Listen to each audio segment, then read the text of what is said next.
Hello दोस्तों, कैसे हैं आप। स्वागत है आपका आपके अपने YouTube चैनल जीके अड्डा 360 में। और आज हम टॉपिक लाए एकदम प्रारंभ से, इतिहास से कि इतिहास किसे कहते हैं और इतिहास से कितने वर्गों में बांटा गया। मुझे एक मैसेज आया था कि सर आप जो पढ़ा रहे हैं वो ठीक है, बहुत अच्छे से समझ में तो आ रहा है, लेकिन आपने प्रारंभ में नहीं बताया कुछ भी।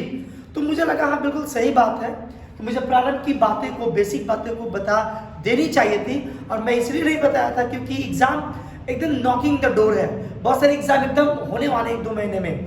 तो मैंने क्या किया था कि मैंने कलेक्ट किए थे वो कलेक्शंस जो एग्जाम में आते हैं। मैं सबसे पहले मैं उससे वीडियो बना रहा था। खैर मैं प्रारंभ करता हूँ एकदम शुरू से। सबसे पहले हम बात कर लेते हैं इतिहास, है ना। भारतीय इतिहास के संदर्भ में पढ़ रहे हैं और हम बात करें पूरे इतिहास को।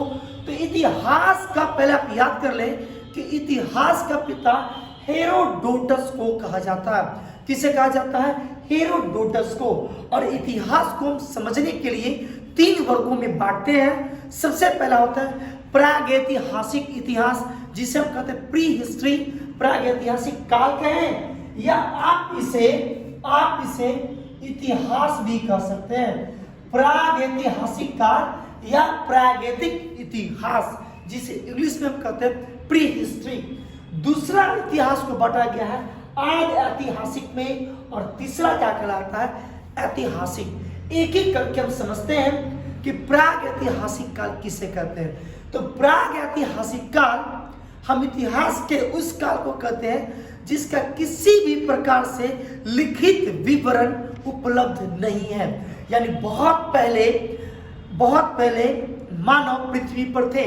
देखिए आप याद रखेंगे कि लगभग मानव जो है, मानव की उत्पत्ति पृथ्वी पर लगभग 3.5 लाख वर्ष पहले हो चुका था। 3.5 लाख वर्ष पूर्व मानव की उत्पत्ति इस पृथ्वी पर होती है। लेकिन जो ज्ञानी मानव है, होमो सेपियंस, ऐसा माना जाता है कि होमो सेपियंस की जो उत्पत्ति पृथ्वी पर जो होती है वो 40,000 से 30,000 वर्ष पूर्व होता है ना।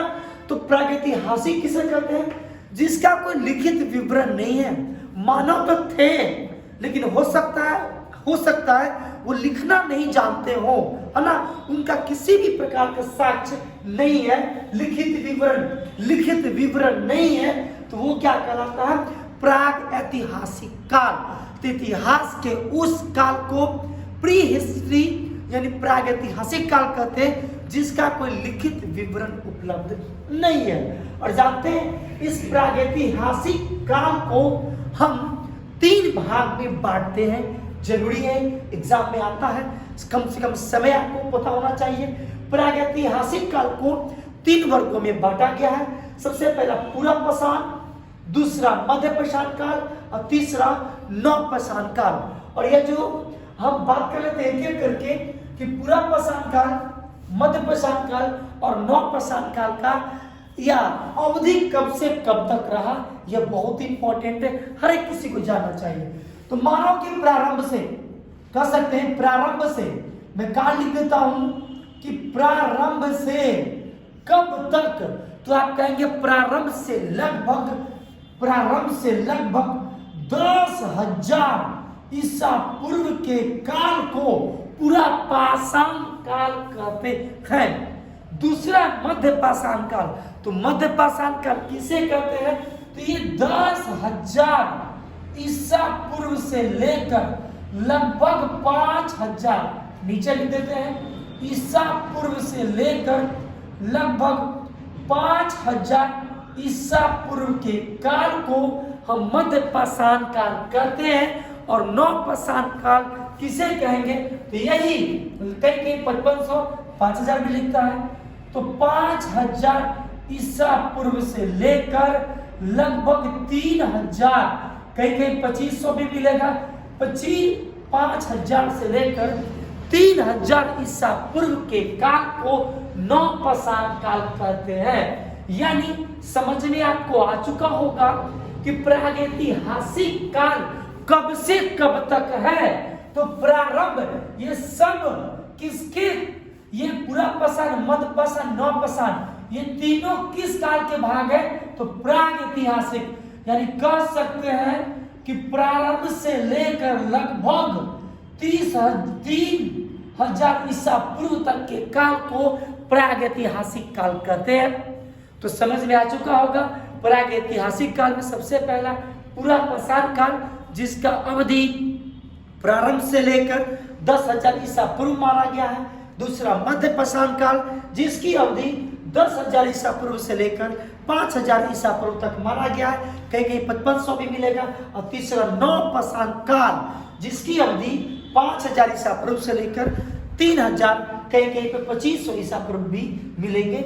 ये अवधि है। अब इसके बारे में आप याद कर लें कि पुरापाषाण काल ये वही काल है, याद कीजिए, ये वही काल है जिस काल में आग का खोज हो चुका था।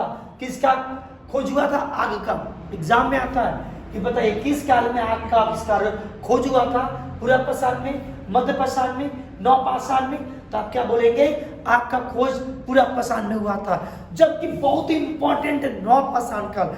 नवपाषाण काल ये वही काल है जिस काल में मानव पहिए का, जब पहिए के बाद कृषि, और कृषि के बाद कह सकते हैं अस्थाई, एक जगह स्थायी निवास करने की प्रवृत्ति, ये तीनों जो चीजें हैं कब विकसित हुआ?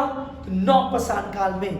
यानी नवपाषाण काल में मनुष्य पहिए का खोज कर चुका था, कृषि करने लगा था, और कृषि के कारण एक जगह अस्थायी निवास की प्रवृत्ति आ चुकी थी। एग्जाम के भी से इतना ही इंपॉर्टेंट है, ये भी आई है।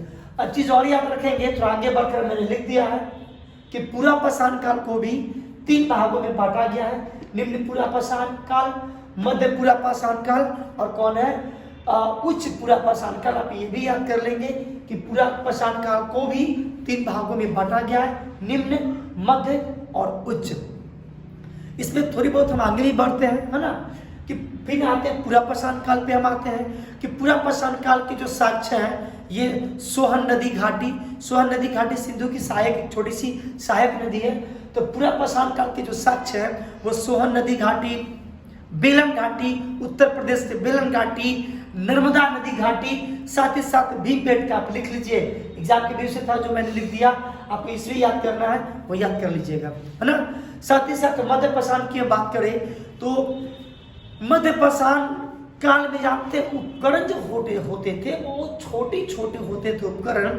अतः मध्यपाषाण काल को माइक्रोलिथ भी कहा जाता है। क्या कहते हैं? माइक्रोलिथ भी कहा जाता है। और मध्यपाषाण काल के जो सबसे प्रथम साक्ष्य है वो विंध्य श्रेणी में मिले। कहाँ पे मिले? विंध्य श्रेणी में मिले हैं। और नवपाषाण काल मैंने बता दिया कि पहिए कृषि और अस्थायी निवास की प्रवृत्ति यहाँ पे आई। चलिए, तो आप समझ चुके होंगे प्रागैतिहासिक काल।